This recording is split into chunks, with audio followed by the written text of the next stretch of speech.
حضرت امام جعفر صادق رضی اللہ تعالی عنہ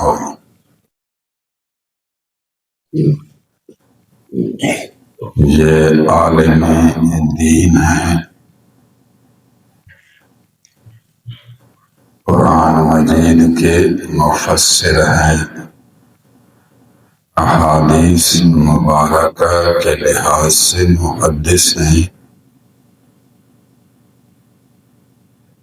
نسبی لحاظ سے سید ہیں، امام حسین رضی اللہ تعالی عنہ کی اولاد سے ہیں، بڑے عبادت گزار تھے، تہجد گزار تھے، ہر وقت اللہ عز و جل کے ذکر میں سرشار تھے، بہت بڑے اخلاق حسنہ کے مالک اور باوقار تھے، بہت زیادہ صبر و حلم والے اللہ کے نیک بندے تھے، نقشبندی بزرگان کے سلسلہ کے پیر و مرشد بنتے ہیں۔ نام حضرت امام جعفر صادق، نام تو جعفر ہے، لقب صادق ہے، چونکہ بہت بڑے عالم ولی اللہ تھے، پھر استاد تھے، تو ان کو امام کا لقب دیا گیا، امام۔ حضرت امام جعفر صادق رضی اللہ تعالیٰ عنہ، ان کے کمال میں آپ یہ بیان کر سکتے ہیں کہ حضرت امام اعظم ابو حنیفہ بھی ان کے شاگرد ہیں۔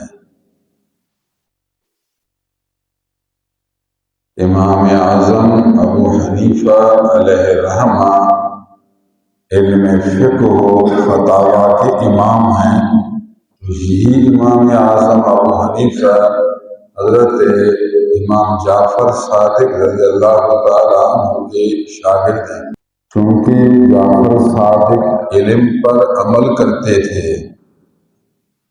فرماتے تھے کہ عالم وہ ہے جس کی گفتار کردار دونوں برابر ہو، جو وہ منہ سے کہتا ہے وہی کر کے دکھاتا ہے، ایسا نہیں کہ اس کی بات اور ہو اور کام اور کہتا ہے صبر کرو لیکن خود صبر نہیں کرتا، کہتا ہے کہ مخلص رہو خود مخلص نہیں ہے۔ عالم وہ ہے جس کی گفتار و کردار دونوں برابر ہوں، کردار گفتار کے موافق ہو، جو کہتا ہے گفتار تو کردار بھی تو ایسا ہو، گفتار اور کردار اور میں عالم نہیں ہے۔ پھر اللہ عز و جل کی معرفت اور محبت میں اعلیٰ درجے پر فائز تھے، تو یہ ولی اللہ تھے، عارف باللہ تھے، لوگوں کو عمل، اخلاق، محبت الہی، معرفت باری تعالیٰ کا درس دیتے تھے۔ امام اعظم ابو حنیفہ کا یہ جملہ مشہور ہے اور حق ہے، کتابوں میں موجود ہے، لولا السنتان لہلک النعمان، اگر 2 سال نہ ہوتے تو نعمان ہلاک ہوتے۔ نعمان امام اعظم ابو حنیفہ کا نام ہے۔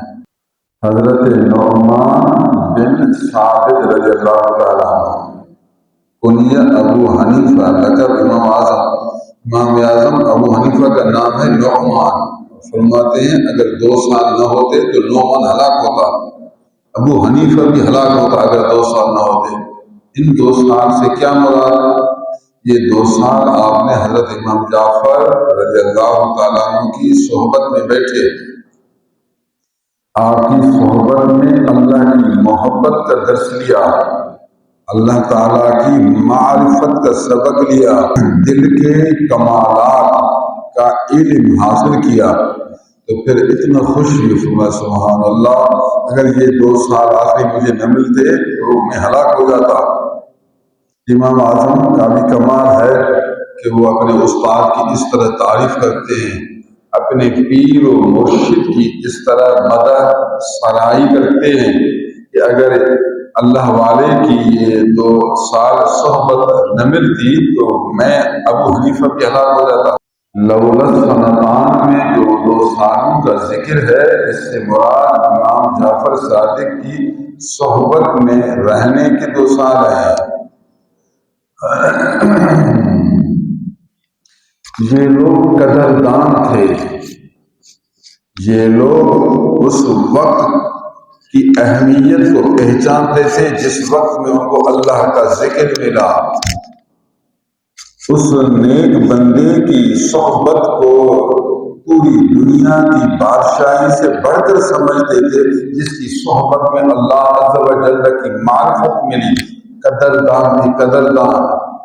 ہمارے زمانے میں اگر کسی کے ہاتھ سے 1 لاکھ ملے تو پھر وہ شکر کرتا ہے، کروڑ ملے تو پھر قدردان بنتا ہے، لیکن سب سے بڑی قدردانی ایک عالم ربانی کی صحبت ہے، قرآن و سنت کے جاننے والے کی نسبت ہے، اس کی محبت ہے، درس میں شرکت ہے۔ عالم ربانی کی درس میں شرکت یہ سب سے بڑی دولت ہے۔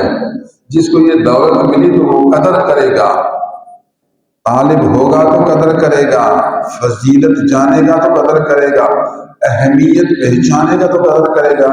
دنیا کا طالب تو پھر وہ دنیا دار کا قدر کرے گا، نہ کہ دین دار کی قدر۔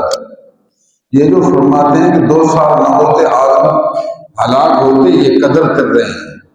ایک عالم ربانی ولی یزدانی کی قدردانی کر رہے ہیں، فرماتے میں حق بولتا ہوں، اگر یہ 2 سال مجھے نہ ملتے تو میں بھی ہلاک ہو جاتا۔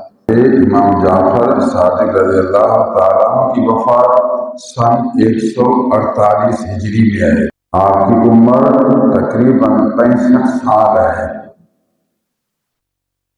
مشہور یہ ہے کہ آپ رجب کے مہینے میں وفات ہوئے، تو اس رجب میں بزرگان دین اولیاء کرام امام جعفر صادق کی تعریف کرتے ہیں، ان کی زندگی کے کچھ پہلو بیان کرتے ہیں۔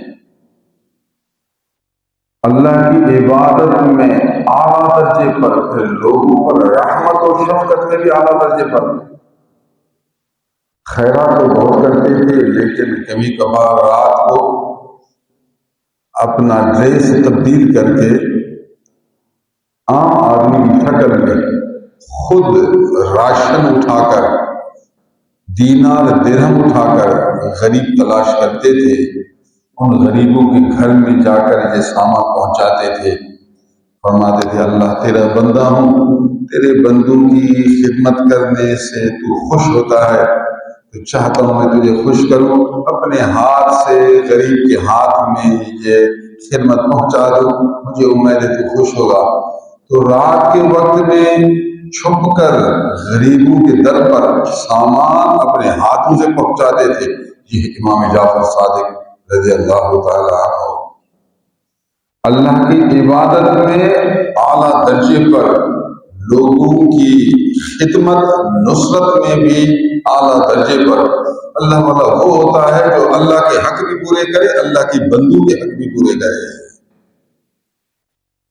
تعظیم امر اللہ والشفقۃ علی خلق اللہ، یہ ہے تصوف، یہ ہے اللہ والوں کی علامت۔ لوگوں پر ظلم کرے وہ کہتا ہے یہ تہجد پڑھتا ہے، اللہ کا بندہ تو لوگوں پر جو ظلم کرتا ہے، ظلم۔